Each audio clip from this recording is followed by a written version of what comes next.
சிவகாசி அடுத்த செங்கமலப்பட்டி பட்டாசு ஆலையில் ஏற்பட்ட வெடி விபத்தில் சற்று முன் பலி எண்ணிக்கையானது 4ஆக இருந்த நிலையில் தற்போது பலி எண்ணிக்கை 7ஆக உயர்ந்திருக்கிறது. முழு விவரங்களோடு இணைகிறார் நமது செய்தியாளர் சுதீர். வணக்கம் சுதீர்.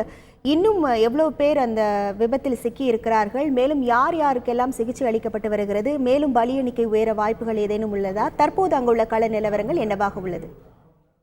சிவகாசி அருகே செங்கமலப்பட்டி கிராமத்தில் தனியாருக்கு சொந்தமான பட்டாசு ஆலை உள்ளது. அங்க பாத்தீங்கன்னா 10க்கும் மேற்பட்ட அறைகள் உள்ளன.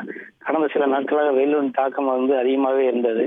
அதுல இன்னைக்கு மத்தியான உணவு இடைவெளிக்கு பிறகு பணிகள் ஒரு அறைக்கு 3 பேர் மனைக்கு 10 அறைகள் பணிபுரிந்து வந்திருக்காங்க. அதுல வெயிலின் தாக்கத்தினால் உராய்வு காரணமாக வெடி விபத்து ஏற்பட்டுள்ளது.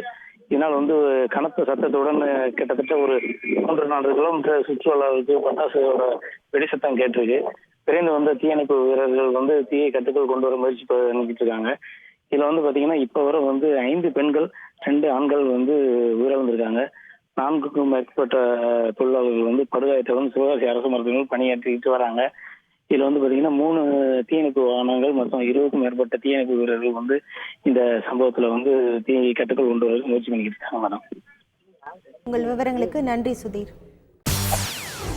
செய்திகளை உடனுக்குடன் தெரிந்து கொள்ள உடனே சப்ஸ்கிரைப் பண்ணுங்க.